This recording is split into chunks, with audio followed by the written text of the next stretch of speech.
So you're interested in investing in notes, but you'd like someone to hold your hand and possibly invest their money side by side with yours. Well, you've come to the right place. That's exactly what today's guest does. I think you'll find it very informative. We'll bring Andrew on in just a couple of minutes, and we'll be right back. Thanks for joining us. Real estate has created more millionaires than any other form of investing. But how is that working out for you? Did you become a landlord and invest in rentals, expecting monthly cash flow? Only to become burned out, with all of the headaches of tenants, toilets and turnover? Are you shut out of the game by high prices and tough lending conditions? Is all of your investable capital locked up in a retirement account, and you don't know how to put it to work in real estate? Well, you've come to the right place.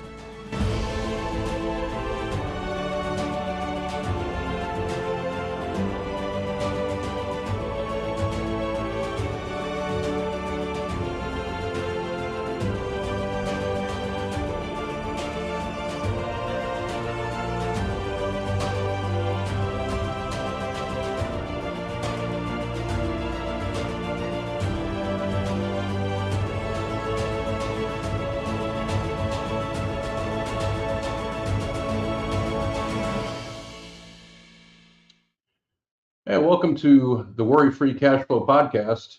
I'm Tom Forrest. I'm your host, founder of NoClubUSA.com. This is episode 16. It's been a while since we did 15, but most of you know that I'm retired from my W-2. So with that comes some travel and other things to keep me busy. Haven't been totally disconnected from notes, though. We had Note Expo. We've had a whole lot of things since the last time we were on. My wife and I went on a cruise. It was a Greek cruise out of Athens. But on Labor Day weekend, from the balcony of my hotel, I was actually able to pick up 5 notes. That's what I love about this business. We're just exchanging paper. For those of you who don't know what note investing is all about, there are many aspects to it. The one I embrace is just simply owning a portfolio of mortgages on people's homes. And when they make their monthly payment, they stroke the check to me. It's that simple. I'm not the landlord. I don't deal with their issues, their repairs, their taxes, insurance. That's all on them. I'm just the bank, just like Chase or Citibank or whomever you make your mortgage payment out to. It's that simple. I'm still amazed at how many people have not heard about this. So that's why I enjoy doing our podcast and getting the word out there. One of the things I developed since I've been gone is a Facebook private site. It's called Check a Day Club. It's a play on the fact that I and several of the other people in the group have at least 30 notes. So we average a check a day of income. So you're welcome to join it. Go to Facebook and it's Check a Day Club, and we'll get you in there, and you can join our cadre of note investors, do some learning, ask questions, maybe even come across some deals or two. Normally at this point in the episode, I dive into some examples of how note investing works. We'd use examples from my portfolio, but you can look at those examples in our podcast archives. So what I want to do is get right to our guest. His name's Andrew Metzler. He's from Denver, Colorado, a fellow Note School alumnus and a good friend of mine. His investing in notes philosophy is a little bit different than mine, whereas I just go out and I buy the paper. Andrew's into creating the paper, helping landlords out with seller financing, then helping in the affordable housing crisis by bringing deserving buyers in to buy those properties. And thirdly, he has a cadre of private investors that he's called, where he brings in his money and invests side by side with them. It's an interesting story. He's a go-getter, go-giver, and just a great guy to work with and a plethora of knowledge. So I'm proud to have him on. He's overdue, and glad to have him here today. So his segment was pre-recorded. Unfortunately, in post-production, my audio got screwed up to the point that AI couldn't even fix it. But you can hear me well enough. The important point is that Andrew's audio is great, and there was no need to tape it again. His content is great, and do stick around to the end. He's got a book for you. He's got a way to get a hold of him, to call him, and just go ahead and reach out to him. Just you don't know what you don't know, and I bring people on who can help you out with any aspect of your note journey, and this is a special one today. So ask that you stick around and give your full attention to Andrew Metzler.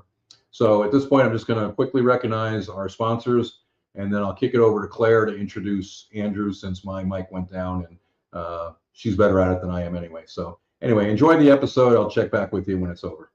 Thanks, Tom. Just a short break to introduce our podcast sponsors before Andrew comes on. If you need a real estate agent in the Dallas-Fort Worth area, look no further than Danny Force. Whether you are an investor, first-time home buyer, or selling the family homestead, put Danny's 16 years of experience on your side of the transaction. Set up a consultation with him at dannyforce.com today. He also runs Dispo Force, helping agents and wholesalers unload tough-to-move properties. dispoforce.com. If you are a landlord in North Texas and tired of trying to manage your rentals on your own, look no further than Homewood Property Management. Let the pros at Homewood handle the headaches. Get a free property analysis at homewooddfw.com. If you are a busy real estate agent, let Infinity Source help you do what you do best, while they handle the rest. Let them put their years of transaction coordination to work for you, allowing you to spend more time looking for new clients and closing more deals. InfinitySourceRE.com. Now on to today's guest, Andrew Metzler, Managing Director of TLC Property Partners and a longtime entrepreneur in commercial facilities software. After living through the 2008 financial crisis, including a foreclosure, bankruptcy, and rebuilding from scratch, Andrew committed himself to understanding how money, risk, and real wealth actually work.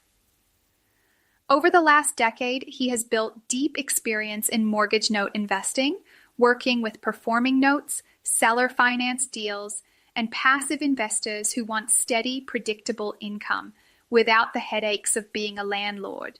Andrew is known for teaching first, co-investing alongside his clients, and being a careful steward of other people's money. His focus is helping retirees and burned-out landlords create reliable cash flow while still expanding responsible home ownership.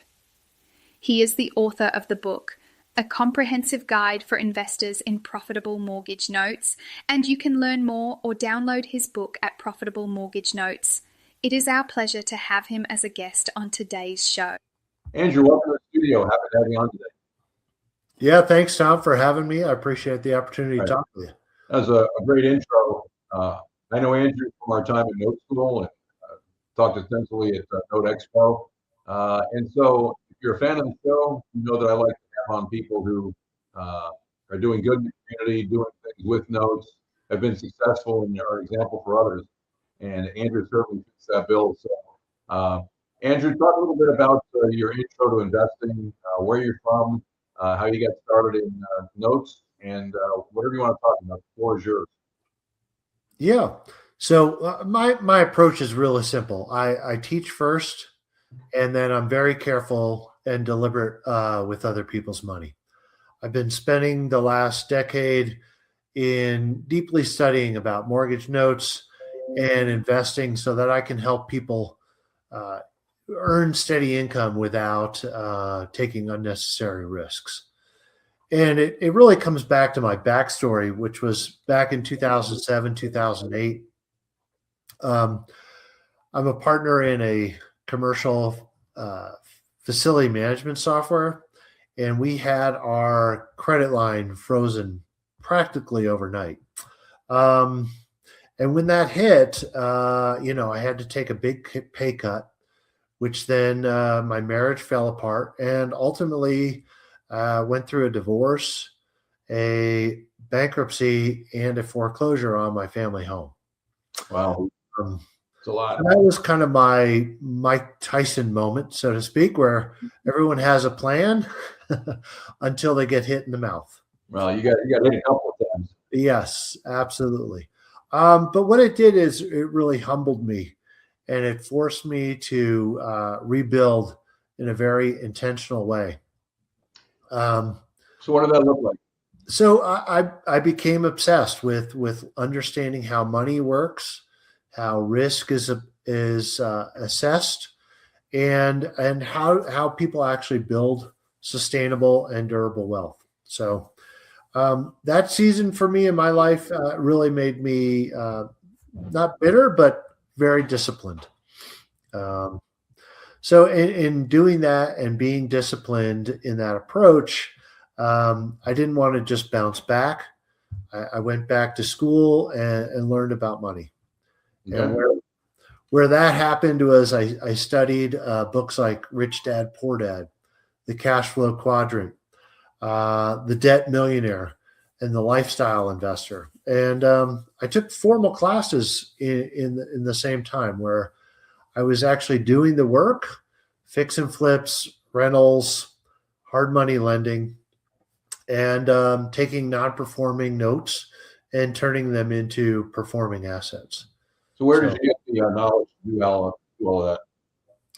Well, I took some formal classes, Okay. like I said, note school, a couple of Rich Dad classes, which really kind of helped me learn the real estate game, the lending, and finally, the structured finance world. Right. So that's what I learned in that process was, for retirees and for landlords especially, appreciation is great, but it's predictable cash flow is what helps you sleep well at night. Yeah. So let's kind of segue into that. What in talking to you, I know you kind of have the same philosophy I do. Is that notes are far better than rentals for the peace of mind and for the cash flow. So why don't you expand a little bit on that? Yeah, so eventually notes kind of click for me for two reasons.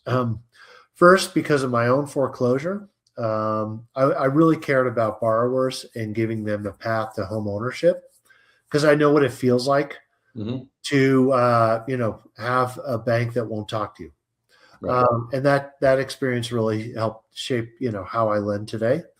And then secondly, notes and is very precise about underwriting for risk. And when I'm underwriting, I'm looking at the borrower, the payment history, the equity in the home, as well as, the structuring of the loan. And that gives me a much cleaner and more predictable way to protect my investor capital. Okay. Where are you finding these notes? Where do you source them?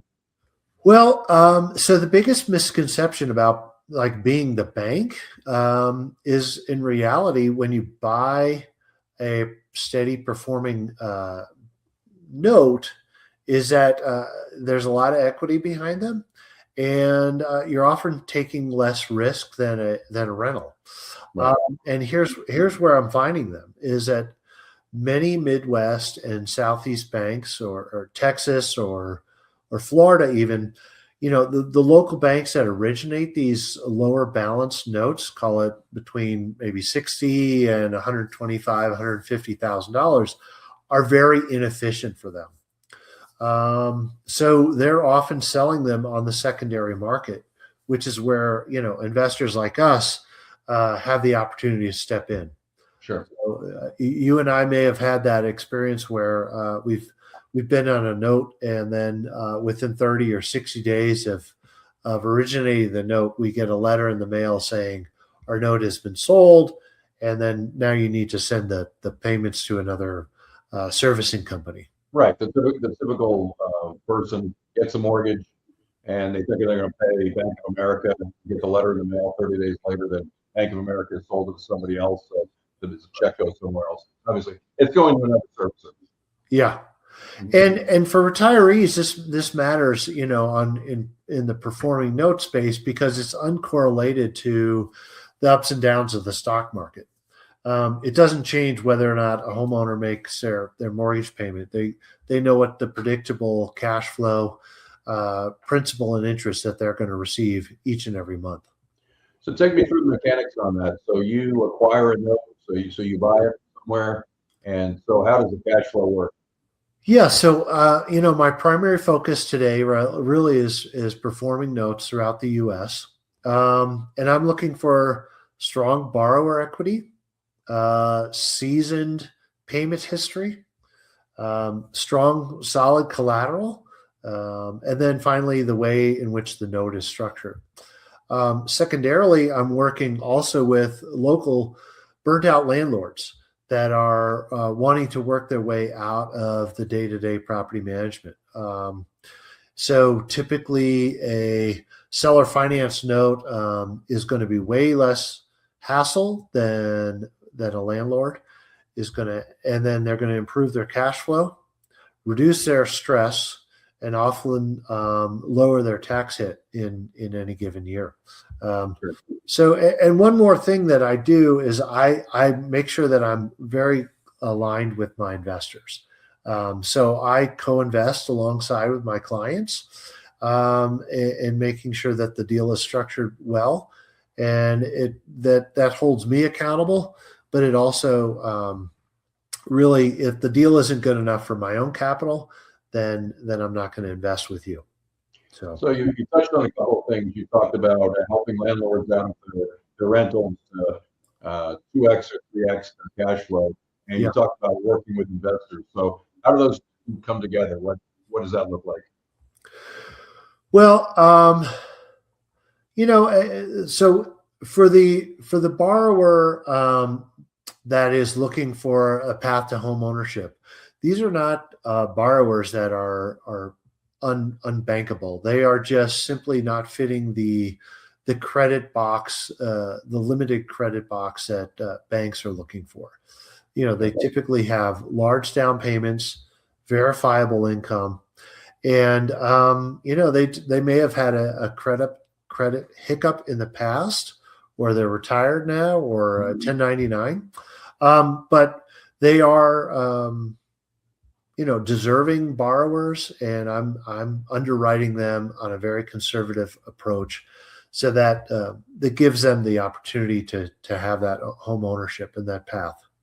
So if I hear what you're saying, there's multiple pieces to this puzzle. You're first getting the landlord out of his property. He's going to have his equity becomes the bank. So you teach him how to structure a note so that he sells it to you or your investors. Is that how it works? Okay, so you create basically a mortgage that you or your investors pay on monthly initially. Right. Is that how it works? Right. We're looking at doing some seller financing with kind of the mortgage banking underwriting in the background there to make sure that it's a conservatively and well underwritten note, so that it can be sold on the secondary market. Right. So the process starts with getting the landlord to, instead of traditionally sell his home with the MLS, he sells it to you, and his equity becomes the bank. He uses it as the bank. Right. Okay. And so you mentioned the tax issue. Just to jump onto that, because we're covering a lot here. The tax issue covered in IRS publication 537. Every landlord should have a CPA. You don't have to be an expert on it. You point them to that. And the gist of it is that if it's an investment property, it's probably going to be subject to capital gains if it's sold a lump sum like on the MLS. By selling it via seller finance, the landlord gets to spread out the capital gain over the life of the loan. Is that the way it works? Yeah, and a lot of landlords here in Colorado too will have probably depreciated their mortgage and have a lot of appreciation, so that the recapture tax is really a big chunk of that. So by selling seller financing, you're able to kind of chunk that taxable gain over multiple years. To spread it out, absolutely. It's something that when I talk about it, most people don't understand it. It's very simple, but it's a very attractive part of seller financing. So as I hear what you're saying, you actually get control of the property. He sells it, the landlord's selling it to you or your investors. And then now you're turning around, you have no intention of obviously occupying it or being a landlord, but you're going to get a new buyer. You can get a new deserving buyer into that property. Is that how that works? Yes, sir. Yep. And again, these are deserving borrowers. They just don't fit into the Wells Fargo or the Chase Manhattan, kind of credit box, so to speak. Right. Absolutely. And this like a 780 credit score, and often they have plenty of money set aside, but they're like real estate agents. They're self-employed. They have a tough time getting a mortgage. The gig workers, the IT borrowers, it's difficult out there. Yep, absolutely. And they are deserving buyers. They just don't have the opportunity for that path of ownership. But to your point, verifiable income, substantial down payments, and they're willing and able and ready to go. And they want to build that home for their kids, for their family, create a good stable neighborhood. You probably take them through the residential mortgage loan origination process. Absolutely. Yep. All of our loans are underwritten by a residential mortgage loan originator, as well as the servicing is done by a licensed loan servicer. So they are collecting the payments, dispersing the taxes and insurance, and then providing the tax documents to my investors as well. Perfect. Okay. Yep. Very good. And so the purpose of the RMLO is to make sure that people verify their income, make sure that they actually can afford the property. Because, we see that a lot in the note business. We see people get into notes and they think this is easy, and they put a property up for occupancy, and you take the first person you can find a mirror on the Craigslist, and that's just a recipe for disaster, because they haven't vetted the borrower, and they can find themselves in some legal jeopardy if they haven't done that kind of verification. Oh yeah, absolutely. Yep. And this is exactly why I wrote my book, is to bridge that gap in understanding. Okay. The title is A Comprehensive Guide for Investors in Profitable Mortgage Notes. And it walks through in very plain language, like how notes work, how they are priced, how I underwrite, and, how passive investors can participate. Sure. And one area a lot of people don't know about is the solo 401ks and the self-directed IRAs, 529 plans that are not advertised by the Merrill Lynch's and the Schwab's of the world, but you can hold real estate in a self-directed IRA, and these are powerful for retirees that are thinking about tax efficient income. Absolutely. So anybody who's watched the show since the beginning know that I'm really big on self-directed IRAs. We've had several episodes on it, so it's good to hear you enforce that. So, so talk about how this looks for your investors, and we'll segue into whom you're looking for and how you can reach out to them and all that. Yeah. So, again, my conservative approach in working with passive investors is the underwriting of the borrower, underwriting of the payment history and the collateral, and the co-investing piece of it. As I mentioned at the top of the show, I'm very, very aggressive in making sure that I'm conserving and keeping the investable capital for my investors safe. Okay, so let's do a 30,000-foot view. You're looking for passive investors. What does the deal look like? What is their role in what you do when you partner with them? Well, I will underwrite the deal. I will look at the borrower's payment history, the collateral, how the loan is structured. I'll put together a term sheet and then walk through that with the passive investor so that they have a very clear understanding of what the collateral is, how it's being serviced, what the payment history will look like, and then some of the exit strategies for us, whether that be for a borrower to pay off the loan sooner, or sell the house and refinance, and then we'll recapture our cash, or will be paid out, over the length of the loan, whether it be, like a 5-year or 7-year term. And these are again, strong borrower payment histories with a very kind of defined term and yield. And the yields are quite generous, I will have to say. So okay. So you mentioned that you've written a book. What would your listeners or our listeners, what would they learn from the book that they currently know?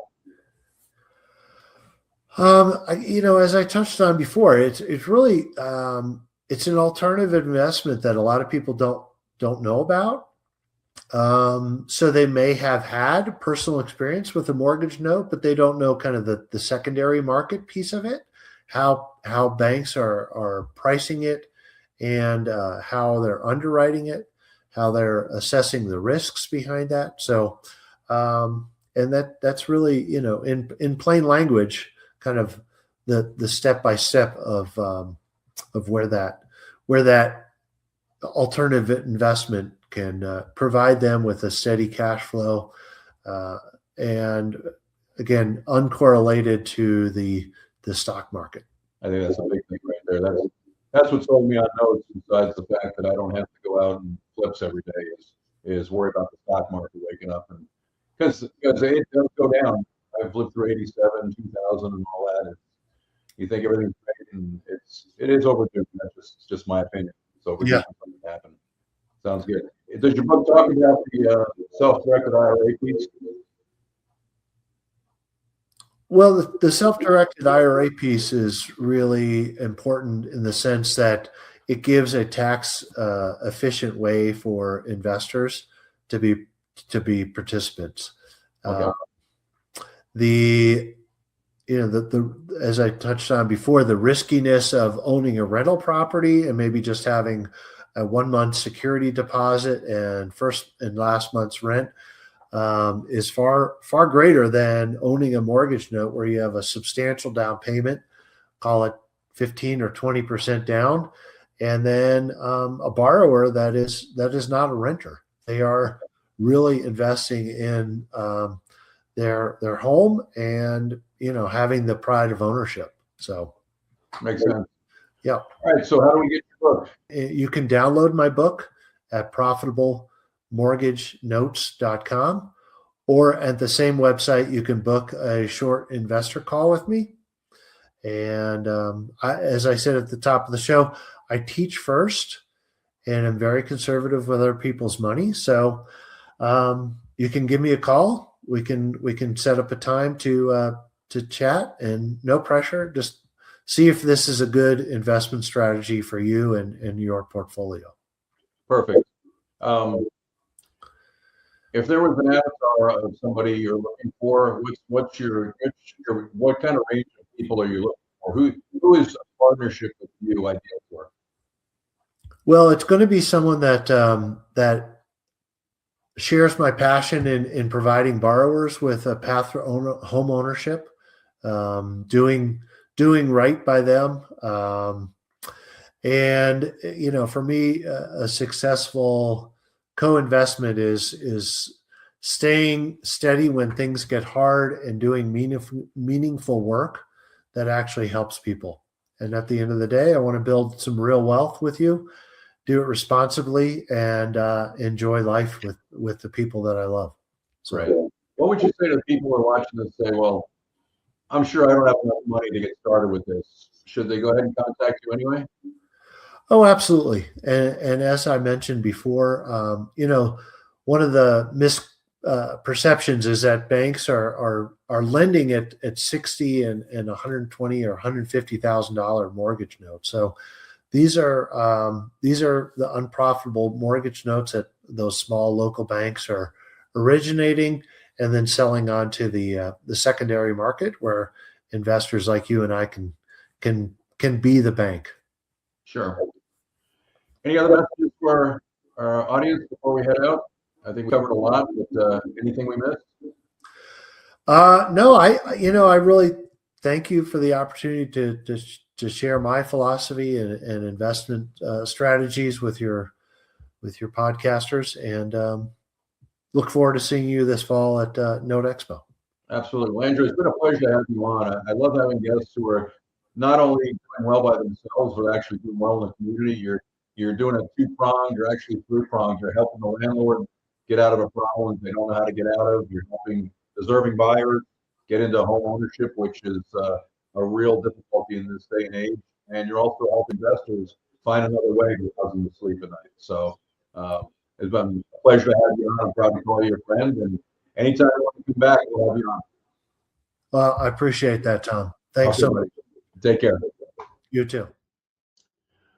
Well, thanks for putting up with the audio issues, but I think Andrew's message came through loud and clear anyway. He's a great investor, a great teacher. Go ahead and get his book. Book a call with him. It doesn't cost you anything, and he can be your Sherpa through the note investing business. A lot of people want to co-invest with experienced investors, and I couldn't think of a better person to have on than Andrew for that. So anyway, do reach out to him. He's a great guest, great person, great friend of mine. So hopefully you got some value out of today's episode. Don't forget to go to our archives at noclubusa.com, and you can find out more about investing philosophies, how this works, how portfolios of mortgage loans are put together. Do check us out at Check a Day Club, and go ahead and sign up for our newsletter so that you can be updated when the next podcast comes out, which hopefully will be in a couple of weeks. I've got some other great guests lined up, and we're just going to keep this train rolling. So anyway, thanks for your time. Until we see you the next time, stay safe out there, and happy investing.